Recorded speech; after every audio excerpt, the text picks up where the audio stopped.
Yes Nilima ప్రస్తుత ముఖ్యమంత్రి జగన్మోహన్ రెడ్డి గతంలో ప్రతి పేదవారికి కూడా ఇల్లు కట్టిస్తానంటూ హామీ ఇవ్వడంతో పాటు ఇళ్ల స్థలాలు లేని వారికి కూడా ఇళ్ల స్థలాలు ఇస్తానంటూ ఇళ్ల స్థలాలు ఇచ్చే కార్యక్రమాన్ని మొదలుపెట్టామంటూ హడావిడి చేశారు. ఆ తర్వాత ఆ భూములు కూడా నిషేధిత జాబితాలో ఉన్నట్లుగా కనిపిస్తూ ఉంది. కానీ ప్రస్తుతం మాత్రం ఎన్నికల ప్రచారంలో భాగంగా పెద్ద ఎత్తున ఇల్లు కట్టించానంటూ ఇళ్ల స్థలాలు ఇచ్చానంటూ మేనిఫెస్టోని అమలు చేశానంటూ ఎక్కడా కూడా హామీలను గత ప్రతిపక్ష నేతగా ఉన్నప్పుడు ఇచ్చిన హామీని ఏ ఒక్కటి నిలబెట్టుకోకపోగా మేనిఫెస్టోలో ఇచ్చిన చాలా అంశాలను ఇప్పటివరకు నెరవేర్చకపోగా ఇప్పటికే మొత్తం చేశానంటూ పెద్ద ఎత్తున ఎన్నికల ప్రచారంలో చెప్తూ వస్తున్నారు కదా. అవును, అవన్నీ నిషేధిత ప్రాంతాల్లో ఉండడం వల్ల కొంతమందికి ఇచ్చిన వారికి కూడా స్థలాలు దక్కే పరిస్థితి అయితే కనిపించడం లేదు. ఇక చూద్దాం, రాష్ట్రంలో సొంత ఇల్లు లేని పేదలకు ఇల్లు కట్టిస్తానని 2019 ఎన్నికల్లో జగన్ హామీ ఇచ్చి అధికారంలోకి వచ్చారు. 33% మేనిఫెస్టో అమలు నెరవేర్చానని బస్సు యాత్రలో చెప్పుకుంటూ తిరుగుతున్న ఆయన అప్పటి మాట ప్రకారం ఇల్లు కట్టించిన పాపాని పోలేదు. కానీ 25 లక్షల మందికి ఇళ్ల స్థలాలు అంటూ పత్రాలు రెడీ చేయించారు.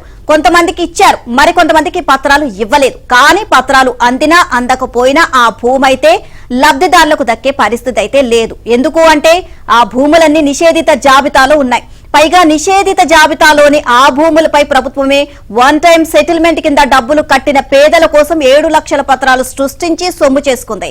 అవి ఎందుకు పనికిరావు. అలాగే 5 ఏళ్ల తన పాలనలో మరో 2 లక్షల పనికిరాని రిజిస్ట్రేషన్ పత్రాలను పేదలకు పంచి ఓట్ల రూపంలో లబ్ధి పొందడానికి ప్రయత్నిస్తోంది. ఇదే పని బయట ఎవరైనా చేస్తే క్రిమినల్ కేసులు పెట్టి పోలీసులు అరెస్ట్ చేస్తారు. ప్రభుత్వమే మోసం చేస్తే ప్రజలు ఎక్కడికి వెళ్లాలి? పోలీసులను అడ్డం పెట్టుకుని జగన్ సర్కార్ పాల్పడుతున్న దాష్టికాలను చూసి కేసులు పెట్టడానికి కూడా బాధితులు భయపడుతున్నారు.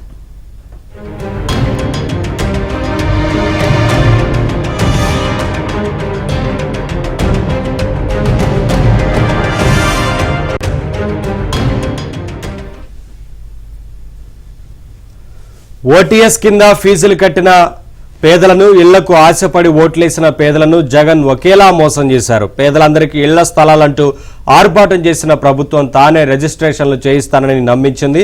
రిజిస్ట్రేషన్ల కోసం ఎక్కడికి వెళ్లాల్సిన అవసరం లేదని గ్రామ వార్డు సచివాలయాల్లోనే అందుకు ఆ ఏర్పాట్లు చేశానంటూ తెలిపింది. కొంతమందికి గ్రామ వార్డు సచివాలయాల్లో రిజిస్ట్రేషన్ చేసిన భూమి పత్రాలను అందించింది. మరికొంతమందికి ఇవ్వకుండా ఆపారు.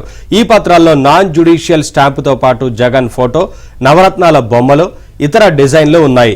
ఇదే ఇప్పుడు బాధితుల కొంప ముంచింది. ఆ పత్రాలు ఎందుకు పనికిరావంటూ అటు బ్యాంకులు ఇటు రిజిస్ట్రేషన్ అధికారులు చేతులెత్తేశారు.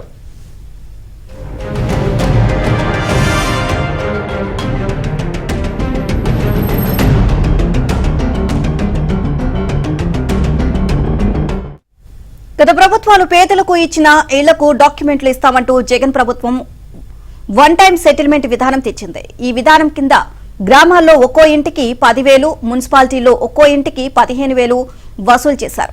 ఖజానాకు ఆ రూపంలో 350 కోట్లు వచ్చాయి. వారికిచ్చిన పత్రాలు గ్రామ వార్డు సచివాలయాల్లో పంచాయతీ సెక్రటరీ ద్వారా రిజిస్ట్రేషన్ చేయించారు. వీటిపై కూడా జగన్ ఫోటోలు, నవరత్నాల బొమ్మలు ఉన్నాయి. ఒక్కసారి డబ్బు కడితే ఇల్లు మీ సొంతమైపోతుంది. మీ పేరుపై డాక్యుమెంట్ ఇస్తాం, దాన్ని అమ్ముకోవచ్చు, తనఖా పెట్టుకుని బ్యాంకుల నుంచి లోన్లు కూడా తీసుకోవచ్చు అని నమ్మబలికారు. పేదలు వేలకు వేలు ప్రభుత్వానికి కట్టి ఆ పత్రాలు తీసుకున్నారు. వాటిని బ్యాంకుల్లో తనఖా పెట్టి లోన్ తీసుకుందామని వెళ్తే ఆ పత్రాలు చూసిన బ్యాంకు అధికారులు ఇవి పనికిరావు అంటూ వెనక్కి పంపించేస్తున్నారు.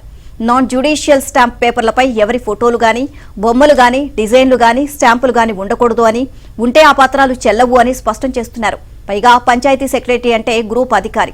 రిజిస్ట్రేషన్ల చట్టం ప్రకారం సబ్ రిజిస్ట్రార్ గ్రూప్ అధికారి లేదా ఆ శాఖలో పనిచేస్తూ ప్రమోషన్ పై సబ్ రిజిస్ట్రార్ అయిన అధికారి సంతకం పెడితేనే రిజిస్ట్రేషన్ చట్టబద్ధం అవుతుంది.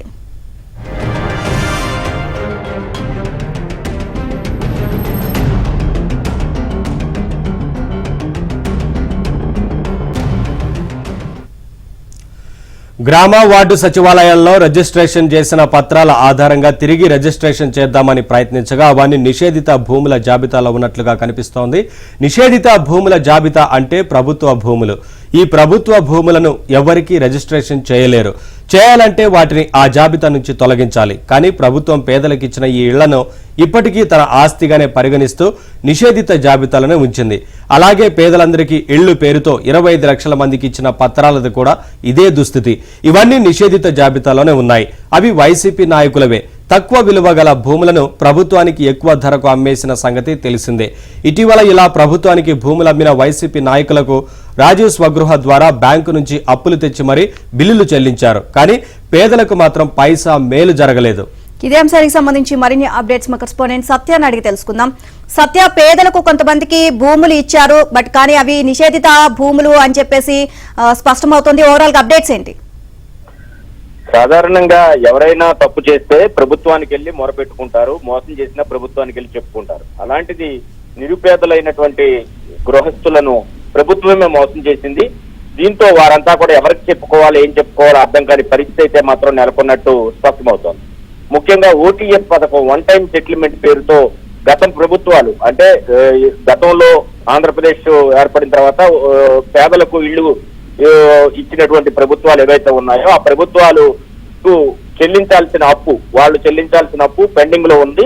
ఈ అప్పు మొత్తం వన్ టైం సెటిల్మెంట్ పేరుతో గ్రామాల్లో అయితే 10,000 రూపాయలు, పట్టణాల్లో అయితే 15,000 రూపాయలు చెల్లించాలని జగన్మోహన్ రెడ్డి సర్కారు అప్పట్లో ఒక స్కీమ్ ను ఏర్పాటు చేసింది. ఆ స్కీమ్ ప్రకారంగా వారికి ఈ అమౌంట్ పే చేస్తే కనుక వాళ్ళ ఇళ్లు వారి సొంతం అయిపోతాయని కూడా చెప్పుకొచ్చింది.